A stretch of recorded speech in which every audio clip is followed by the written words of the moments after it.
Hey guys, this is Kelly. I have another process video for you today. And this one I did at the crop that I was at. And for this page, I did not use a kit. There was an on-site store and I found a couple of papers that I liked from my mind's eye and decided to buy them and try to create a layout with these. Now, I'll be honest with you, I love the papers, but I found these extremely difficult to work with. And I'm not sure if it's just because a lot had to do with the colors. I'm thinking so. I think that the colors just are not colors that I normally use, being that that yellow that's kind of almost a chartreuse green. It's just a different shade of yellow, and the purple. I don't usually scrapbook a lot of these colors, and there's not a whole lot of purple things anyway. I know that I've seen people always, request for more purple. So I will be honest, this layout is not my favorite, but it's done, and it's a sweet picture of my daughter and my husband when she was younger, and I'm happy with the end result, but it definitely was painful for me to get there. As you can see, I'm trying to trim up some of the layers, and I keep changing things and adding other papers underneath, taking it away. I ultimately decide to back the photo with that purple background that reads as a solid, what I have right there. And I will just apologize in advance. You are going to just see me moving papers and shuffling, and I finally get to where I'm just starting to cut things because, you know, I wanted to follow through with it. At this point right here was when I was just ready to toss everything.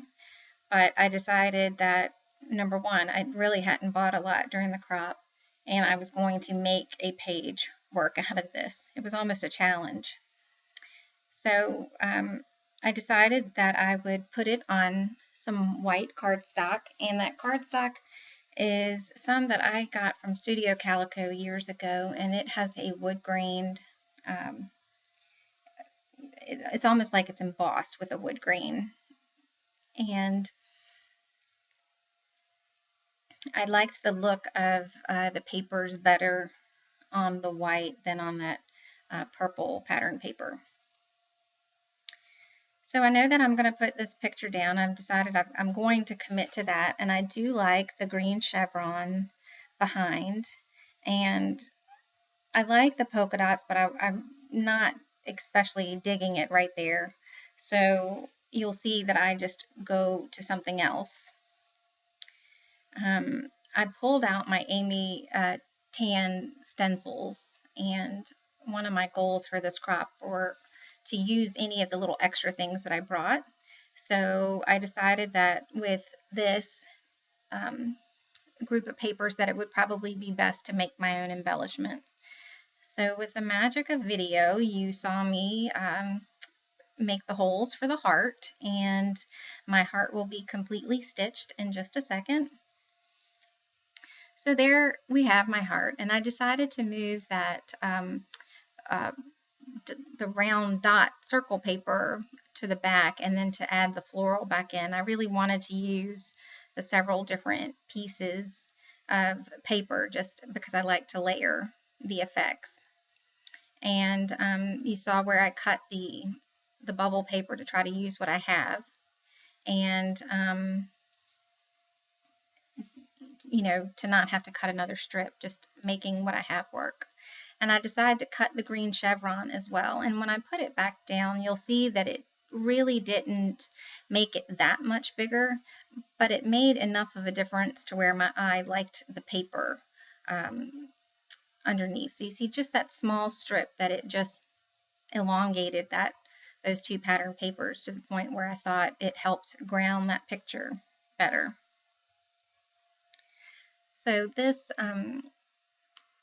the word this, is from the Dear Lizzie stickers, and I liked how I could put my title on the tag under the heart, and that it also took up some real estate on the page and just helped with a different focal point.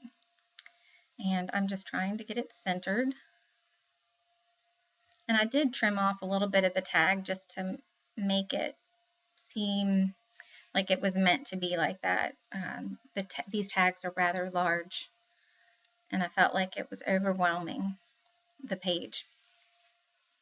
So I left the struggle in two just so you can see that this layout was a complete struggle from the start to finish. I pull out a little baggie of twine that I had, and I'm pulling out colors that match and then putting them up top just to see what I like.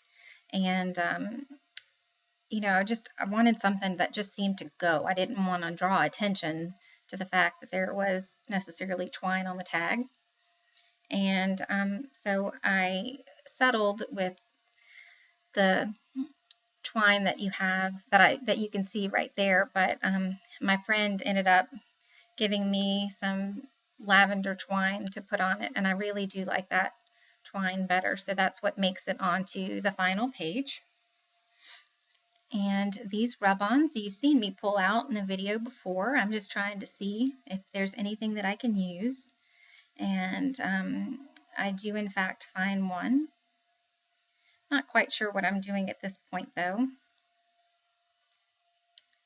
Oh, I'm cleaning up. You know, being at this crop, it was great, but you can, you know, things don't quite go where you normally would have them at, or where I wouldn't normally have them at the house. So it's just, I'm trying to clean up as I go just to help keep me centered. I am pulled out some washi tape. I pull this one off, and this washi tape was sent to me a couple of years ago from a Studio Calico member. We shared some of our washi stash, and this yellow went perfectly with the yellows in the paper, so it was nice to be able to, you know, use up some washi that I hadn't even touched, you know, just because it's not a color that I tend to use when I'm making my pages. So I do put the washi in 3 different places to try to form a visual triangle, and just to have some different places where I wanted to embellish. So excuse me, I finally get that piece down.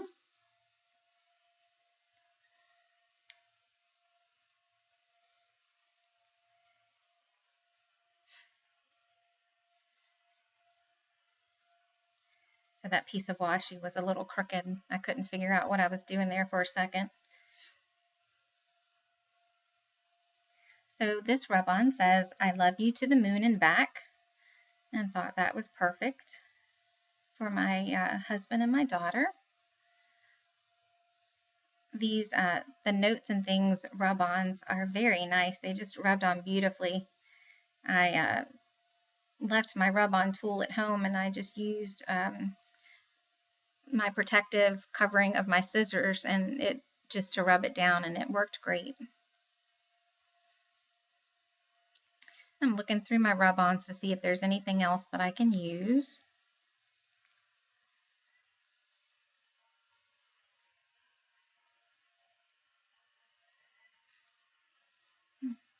And I try, but I really just can't get anything to either fit in the space that I want, or it's not quite what I'd want to say about this. So I put those away. Oh, nope, I did cut one out, but I didn't like the way, you see, I struggled with the placement. I just couldn't get it on the page.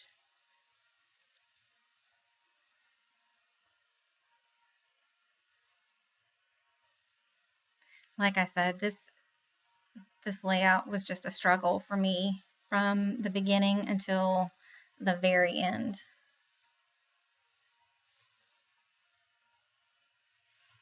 So I finally found another rub-on. This one says "the cutest thing ever," and that's just gonna help ground that embellishment cluster that I'm going to put on the top of the photo. So I pulled out my wood veneer and decided to go with some hearts. And I went with the fatter hearts just so that they would better match the stitched heart.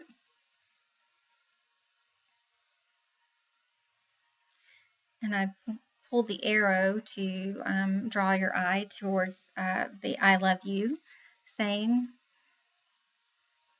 I like when you can use arrows to direct it to what you want to see or what you want someone to read about with your layout. You know, if it directs to the picture or the funny part of the picture or, you know, the important journaling. I love seeing arrows that guide you. I actually have a difficult time using arrows. I have a bunch that just I haven't used just because, you know, in my mind, I know where I like to see them, and I can't always get them to work.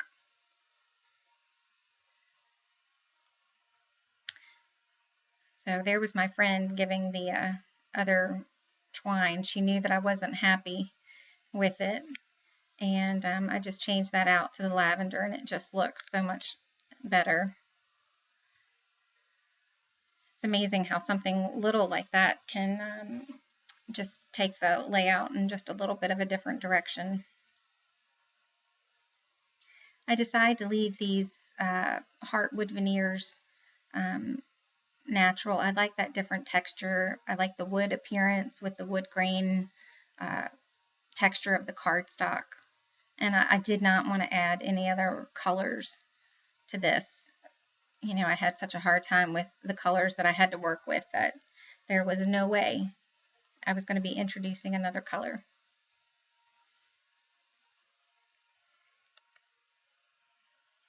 And finally, the last thing I'm going to do is add some enamel dots from this collection as well.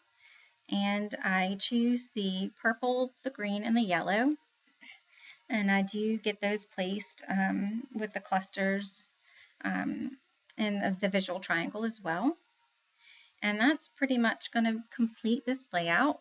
Again, like I said, it's not my favorite. I don't hate it though. So I'm going to leave it and it'll go in my book.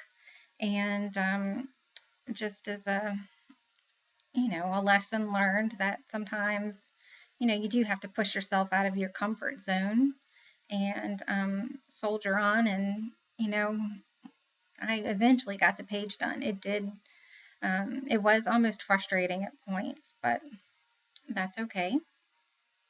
I do like the end product. So I will have some stills at the end for you. And I'd like to thank you so much for taking time to watch this. Have a great day.